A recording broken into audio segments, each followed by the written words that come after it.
Welcome friends, myself Shaptaporni from BioLife. Hope all of you are doing very well. Today we are going to learn about a very important topic of UG Zoology and also for CSI and NET Life Science, that is cytoplasmic inheritance of kappa particle in Paramecium aurelia. Okay.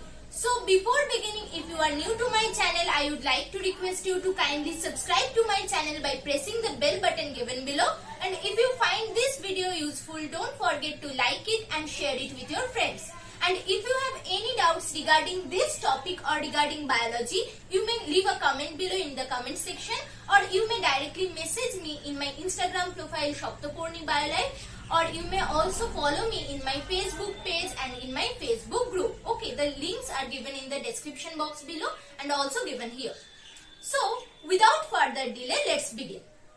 See, the inheritance of cytoplasmic kappa particles in Paramecium aurelia was done by the scientist T.M. Sonneborn. Okay, there are two types of Paramecium. Okay, two strains of Paramecium are there. What are those? Those two strains are killer strain and sensitive strain. Okay, killer strain and sensitive strain.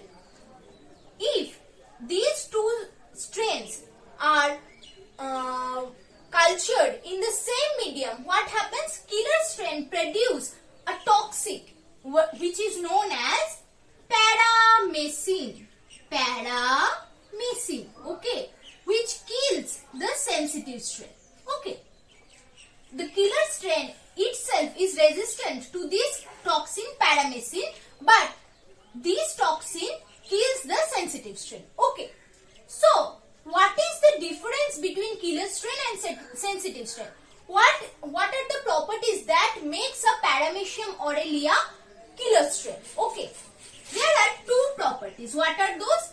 In the nucleus, always there should be present a capital K gene. Okay, it can be present in capital K, that means the homozygous dominant form, or in the heterozygous form, that is capital K, small k. Okay, whatever, there always should be a capital K gene in the nucleus. Okay, and in the cytoplasm, there should be kappa particles. Kappa particles. Okay, present. Okay, and these kappa particles, this kappa particle is an intracellular endosymbiotic bacteria. Okay, so this kappa particle is a intracellular endosymbiotic bacteria. Okay, which has the property for self-replication. Okay, it is self-replicating, rod-shaped in structure, and it has own DNA and protein. Okay, that is why it can produce this toxin paramecin. Okay, so the toxin paramecin is produced by the cytoplasmic kappa particles in the killer strain of the Paramecium.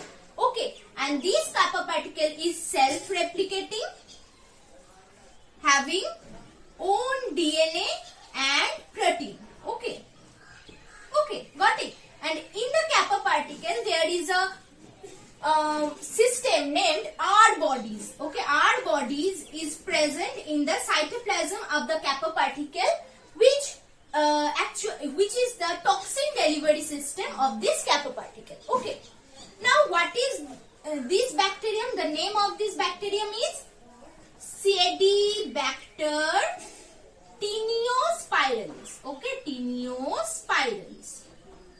Sedibacter tiniospiralis is the actual endosymbiotic bacteria which is known as kappa particle in the killer strain of Paramecium. Okay, so from this we have got two important things to know, that to become a killer strain there should always be a capital K gene be present in the nucleus, and in the cytoplasm kappa particle should be present. But kappa particle is producing the toxin. Okay, but what is the function of this capital K gene? This capital K gene is required for the maintenance, okay, maintenance and existence of the kappa particle in the killer strain. Okay, without the presence of this K gene, the kappa particle cannot be maintained in the cytoplasm of the killer strain. Okay, that is why the presence of both the dominant K gene and the kappa particles is needed for being a killer strain. Okay, and in the sensitive strain, obviously in the nucleus there will be small k gene in small k form, that means homozygous recessive form, or it can be present as heterozygous form, that is capital K small k. But it has something other story. Okay, we will learn about this in a bit. And in the cytoplasm, obviously there will be no kappa particle present. Okay, that means from this discussion it is very clear that to become a killer strain of Paramecium, there should be capital K gene should be present in the nucleus, and in the cytoplasm obviously kappa particle should be present. Okay, got it? I think up to this is clear. Now coming to the inheritance of kappa particles. Okay, so Paramecium aurelia, in the Paramecium aurelia we can see conjugation is the basis of reproduction. Okay, conjugation occurs. If we conjugate two strains of Paramecium, okay, say these are the two strains of Paramecium. This one is killer strain, okay, and this is the sensitive strain.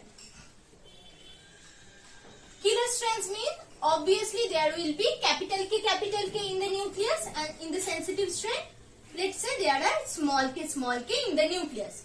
In this killer strain, obviously there will be the presence of kappa particles. These dots are representing the kappa particles in the cytoplasm, and in the sensitive strain there is no kappa particle. Okay, when these two strains are grown in the same medium, okay, what happens in nature if these two strains are grown in the same medium?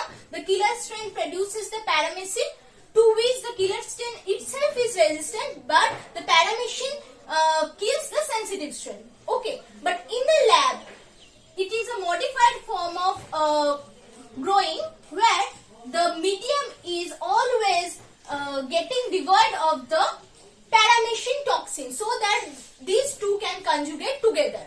Otherwise, the paramecin will kill the sensitive strain. Okay, so when they are conjugated in the lab for less than 3 minutes, okay, less than 3 minutes, let's see what happens. This time is very important.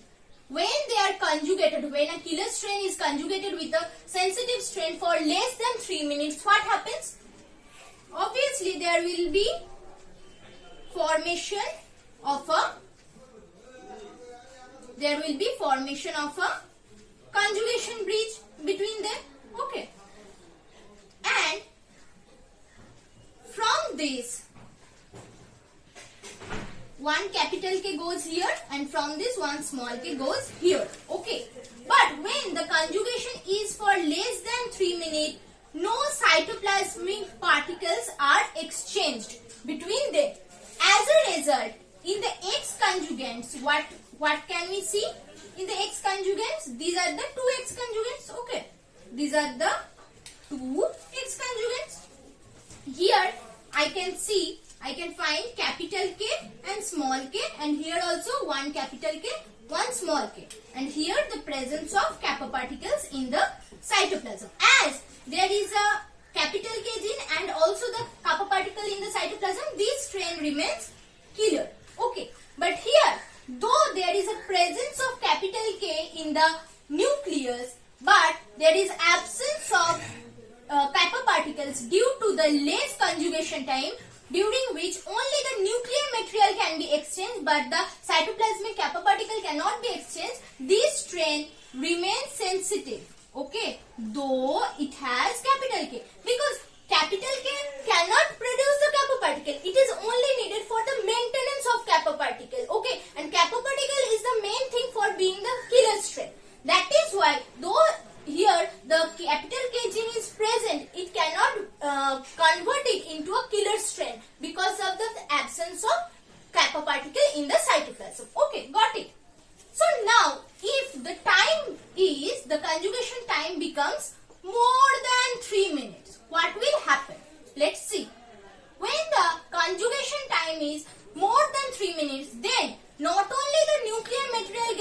exchanged between the two strands, but also the kappa particles or the cytoplasmic things are also exchanged. Okay.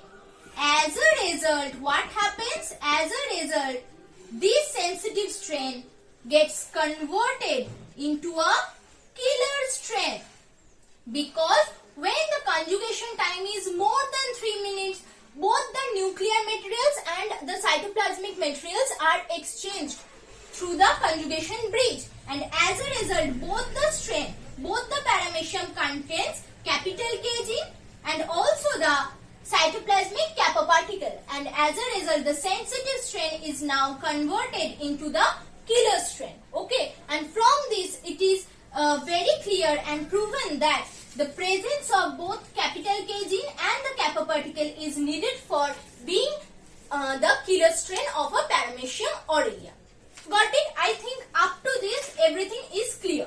Okay, so from the cytoplasmic inheritance of kappa particles, we get to know that whenever there is presence of the dominant K gene in the nucleus and also the presence of kappa particle in the cytoplasm, then only a strain of paramecium can become the killer strain. Because only K gene, only the presence of K gene cannot form it a killer strain, because to become a killer strain, there should be kappa particles which will form the paramecium, okay, and which will kill other strands, okay. So, and the capital K gene cannot form the kappa particles. It is only needed for the maintenance of the kappa particles. And whenever, if there is only presence of kappa particle without any capital K gene, what will occur? The kappa particles cannot be maintained in the paramecium. As a result, it will not show the phenotype. It will not show the killer strength. Okay. So presence of both the capital K gene and kappa particles is needed for being a killer strain. And the cytoplasmic inheritance depends on the time only. Okay. When it is less than 3 minutes, only nuclear materials gets exchanged.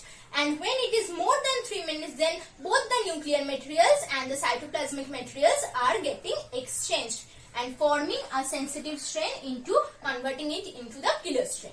I think this is now clear in your mind. Okay. So with this, I end my today's video here. If you find it useful, then don't forget to like it and share it with your friends.